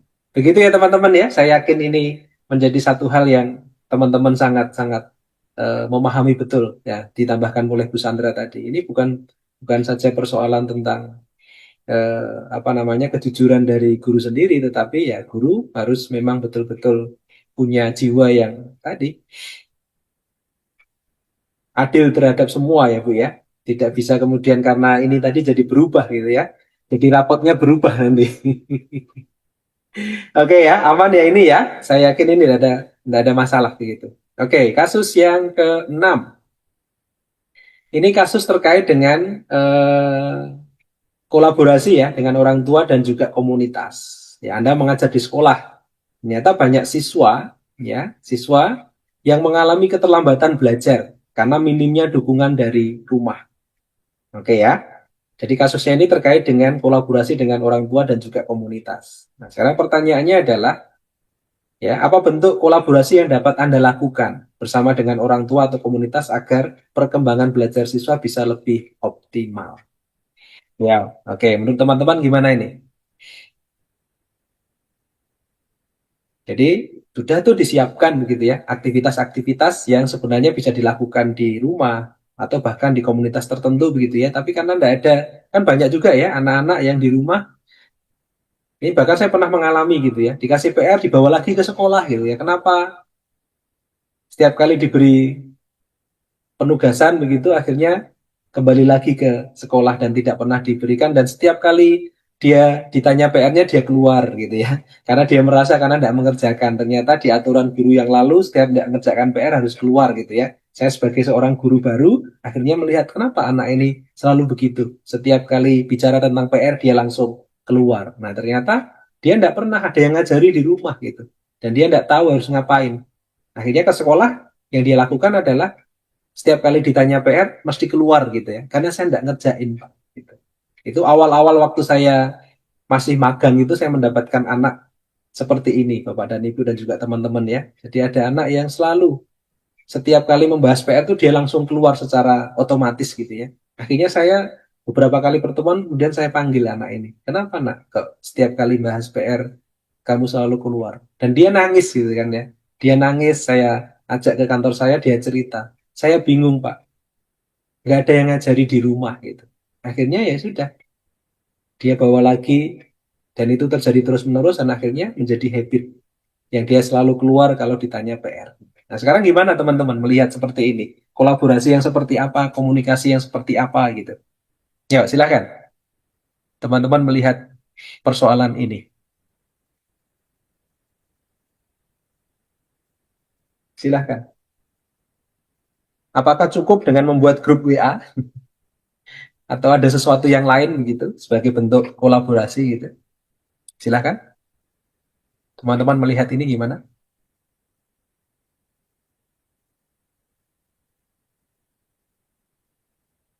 Silahkan. Ayo, silahkan teman-teman.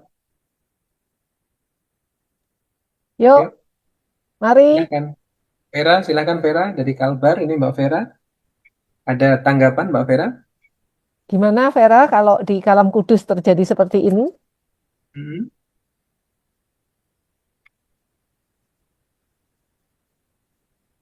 Gimana Mbak Vera? Atau Intan? Intan kan juga udah ngajar kan Intan ya? Oke, Mbak Intan gimana? Silahkan. Mana ini Mbak Intan ya? Oke, Mbak Intan masih di situ? Masih di tempat? Halo Mbak Intan? Mbak Intan masih di tempat? Masih ada sih. Oh, atau Oren. Ayo Oren bersuara. Oren 2 tahun di Papua. Bagaimana nih Oren? Oke, Mas Soren gimana? Pasti punya pengalaman nih Oren.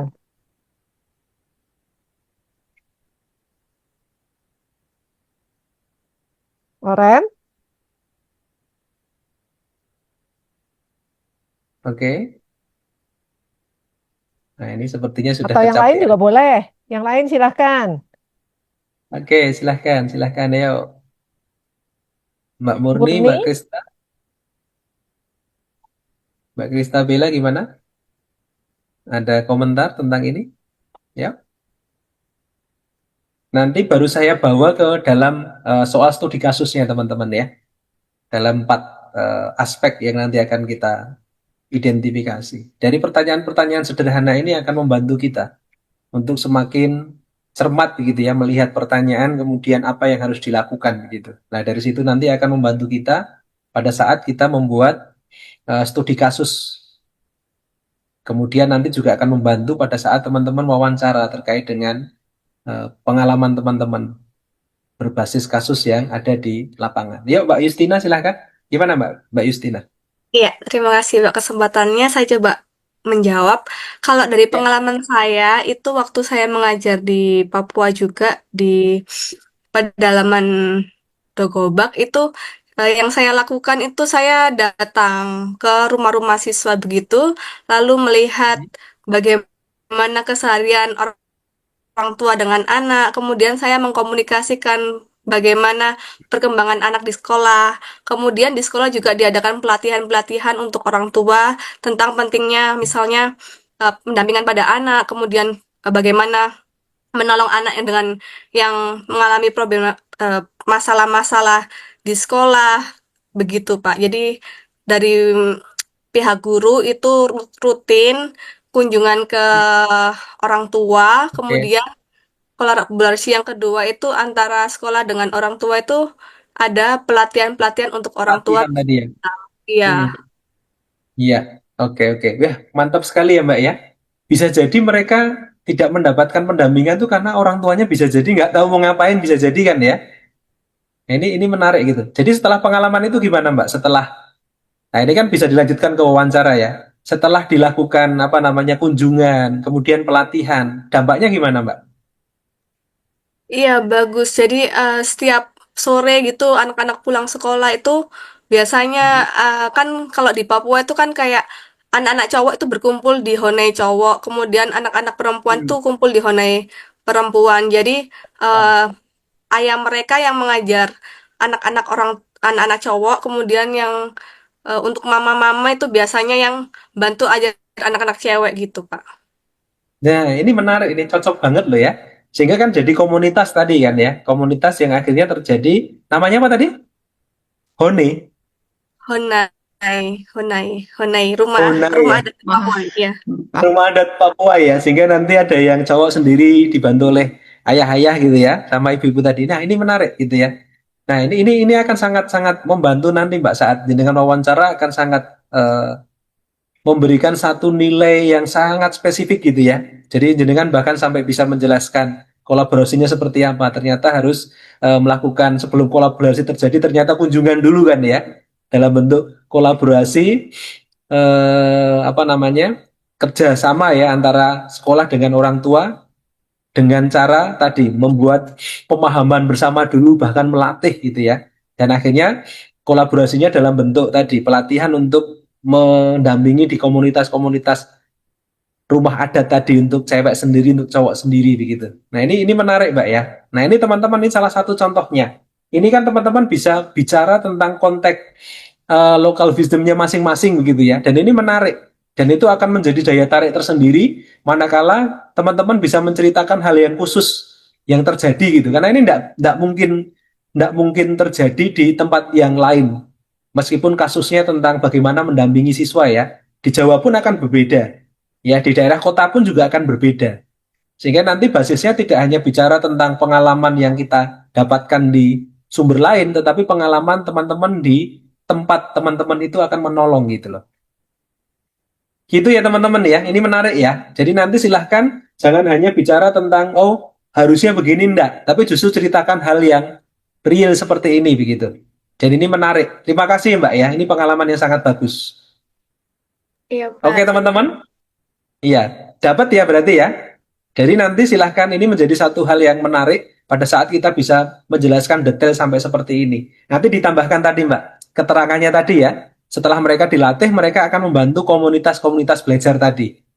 Dalam rumah adat tadi ya, cowok sendiri, cewek sendiri dengan pola pendampingan yang seperti apa tadi. Itu ya Mbak ya. Oke. Ya, kita lanjutkan yang berikutnya ya. Ini, oke, yang ini kita oke, ini saya rasa ini tidak ada masalah. Yang ke-9. Ya, oke, yang ke-9. Baru nanti kita lihat untuk studi kasusnya. Oke, kalau yang 9 ini gimana teman-teman? Sebagian besar siswa terlihat tidak antusias dalam mengikuti pelajaran IPS ya. Tentang sejarah. Ya, tentang sejarah asal-usul daerah yang dan sering terlambat mengumpulkan tugas. Oke, teman-teman kata kuncinya ada di sini nanti. Ini kaitannya dengan motivasi. Oke ya, motivasi dan ini pedagogi ya. Oke, terus di sini tentang IPS dan sejarah asal-usul daerah. Oke ya, teman-teman ingat yang mata kuliah PPA. Tadi kan sudah TRL ya, UBD-nya sudah. Ada satu lagi tentang CRT. Nah, teman-teman coba kaitkan itu dalam konteks yang ini. Gitu. Ya, silahkan. Sesuai persoalan di atas, buatlah sebuah rancangan kegiatan pembelajaran dengan pendekatan UBD dan CRT. Oke, gimana teman-teman? Kalau tadi TRL-nya sudah ya, diferensiasi. Kemudian UBD-nya sempat dibahas sedikit. Nah, sekarang yang CRT-nya. Yuk, silahkan. Jadi sekaligus saya mengulang kembali tentang materi-materi yang sudah teman-teman dapatkan di PPG. Silakan teman-teman. Ya, tadi TRL-nya sudah sangat bagus dijelaskan. Sekarang saya mau lihat CRT-nya mau seperti apa. Silakan.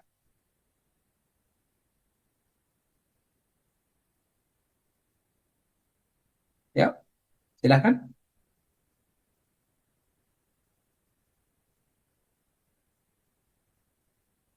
Nixon, oke.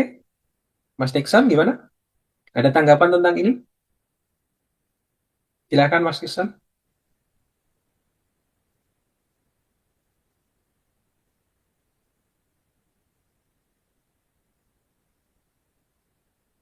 Silahkan. Ayo teman-teman.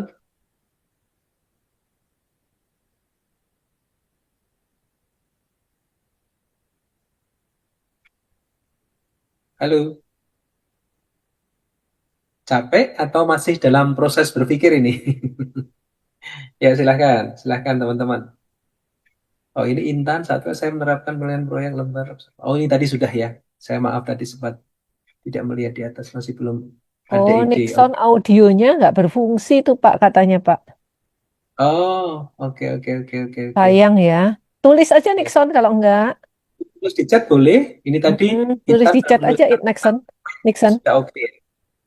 Oke, teman-teman yang lain kalau masih malu karena ini anggap aja ujian tulisnya ya. Karena ini ujian tulis yang sifatnya uraian berbasis kasus ya.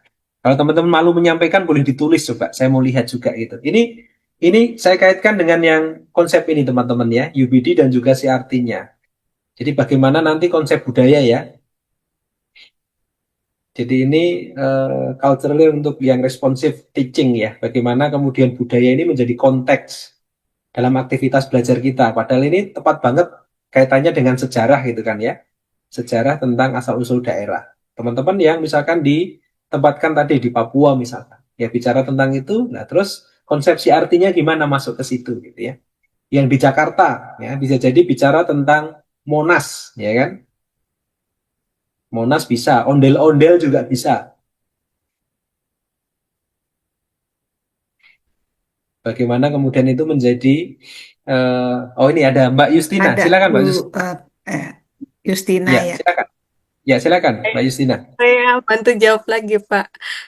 Oke. Untuk pendekatan CRT yang akan saya gunakan, contohnya misalnya saya mengajar anak-anak di Surabaya. Nah, Ya. kegiatan pembelajarannya itu di awal pembelajaran saya coba ajak mereka menyanyi lagu tradisional misalnya Re Ayo Re atau tentang Surabaya begitu. Kemudian juga Menarik. membuat kan ini kan karena mereka kurang motivasi belajar, kita buat suasananya jadi Ya. lebih menyenangkan.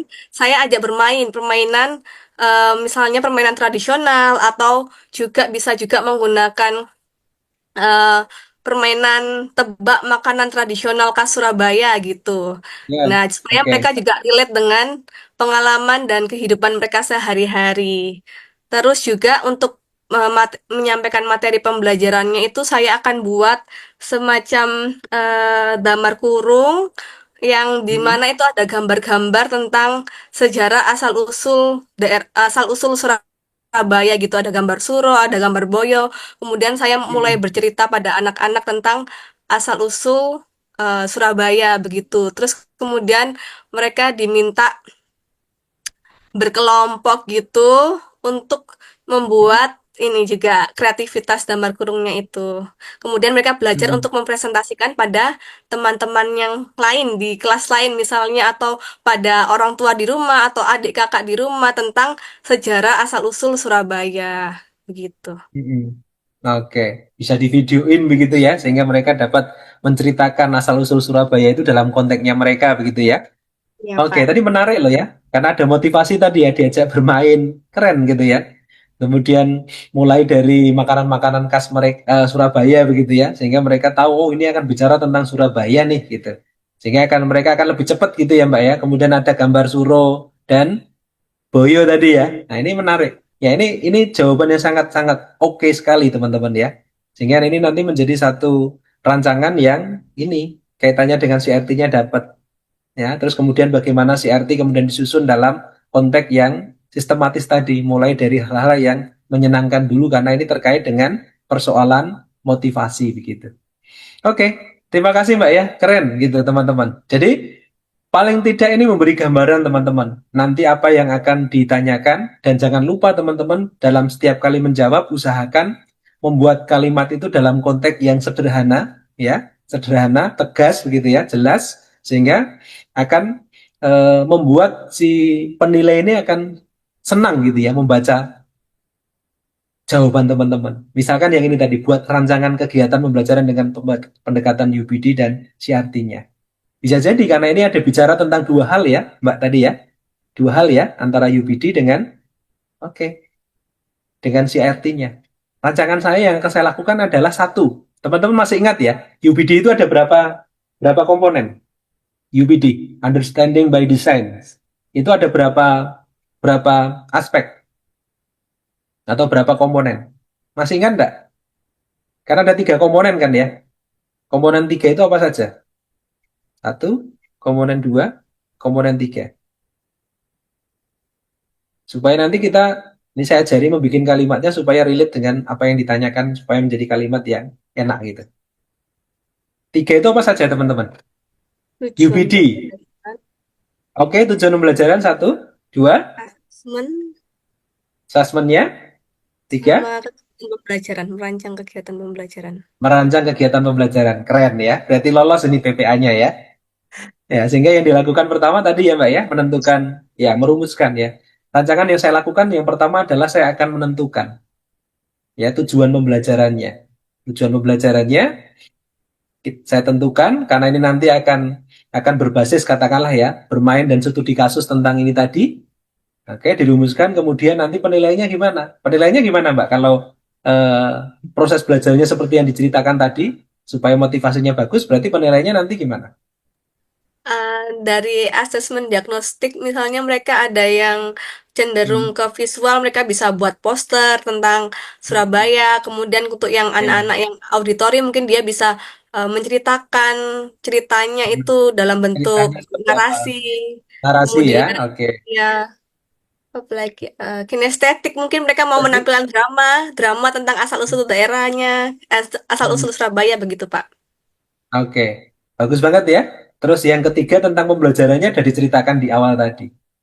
Jadi saya akan susun tujuannya, penilaiannya nanti seperti ini, prosesnya seperti ini, dan si artinya ada di mana? Konteks tadi, konteks budayanya Surabaya tadi. Ada permainan tentang makanan khas yang ada di Surabaya, kemudian ada identifikasi terkait dengan tadi ya, ada apa tadi istilahnya? Eh, Suro dan Boyo tadi ya. Nah, oke, itu sudah dua-duanya masuk gitu. Jadi itu ya teman-teman ya. Nanti cara membuat kalimatnya ya sesuaikan dengan urutan yang ada. Nanti akan saya lakukan dengan rancangan satu merencanakan atau menyusun dulu ya tujuannya mau seperti apa. Dari tujuan itu saya tentukan ini untuk assessmentnya. Assessmentnya nanti bentuknya seperti ini karena ini. Nah prosesnya nanti akan seperti ini. Ada game dulu, kemudian ada proses tadi ya yang visual tadi gimana, yang estetik gimana, kemudian yang auditori gimana. Nah, oke. Kemudian nanti masing-masing kegiatan tadi isinya tentang budaya lokal khasnya Surabaya. Gitu teman-teman.